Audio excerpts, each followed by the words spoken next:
አንድ ሰው መጮህ ሲጀምር ቀጥሎ ውድቀቱ ደግሞ ሲመጣ ታያለሽ። ዝም ብላችሁ ሶሻል ሚዲያ ላይ ቢዝነሱ ሲከፈት ያለ ግርግር አይታችኋል። ይሄ መጋበዝ ሻይ ቡና ኬክ ምናምን ተደርጎ ተጨፍሮለት ከሆነ ጊዜ በኋላ የለም። the focus was on the noise። የሆነ ጊዜ እኮ ነምበር ነው የሚሆነው ገንዘብ ይኖታት አይደል? when you are in billion it's a number ባንክ ውስጥ የሚቀያየር ነምበር ነው behind your job። ስለዚህ as much as possible ሰዎች ስራቸው ፎከስ ማድረግ ኖይዝ ቀንስ፣ ካገኘ አመስግን፣ ሰደቃ አድርግ፣ ለሰው አካፍል፣ ፈጣሪ የሚወደውን ስራ ስራ ወይ አእምሮ የሚወደውን ስራ። ይሄ ይወጣ እንዲህ ነኝ እንዲያ ነኝ ያልክ ቀን ውድቀትን ነው መታቀፍ።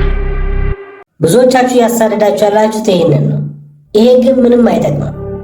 ይሄንን ማሳደድ አቁም። ማሳደድ ያለብን ይሄኛው ነው።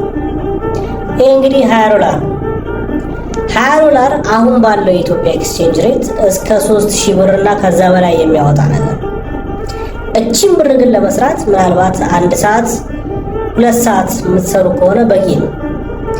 ከዚህ ወደዚህ የምታደርጉት ሺፍት ላይፋችሁን ኮምፕሊትሊ ሊቀይረው ይችላል። በዚህ መስራት የጀመራችሁ ሰዓት ላይ ላይፋችሁ ኮምፕሊትሊ ዘ ሴም መሆን አይችልም።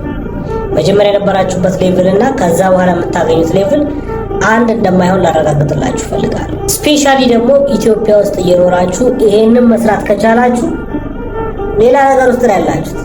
ይሄን ነገር በጣም ብዙ ሰዎች እያደረጉት ነው፣ ግን ይሄንን ሺፍት መፍጠር ብዙ ሰው እየከበደው ያለ። ስለዚህ ይሄንን ሺፍት እንዴት አድርጌ ማምጣት እችላለሁ የሚለውን ዩቲዩብ ላይ በእያንዳንዷ ሰከንዶች ያንተ አይነት ህልም ያላቸው ሰዎች አላማቸውን ለማሳካት ዋጋ እየከፈሉ ነው።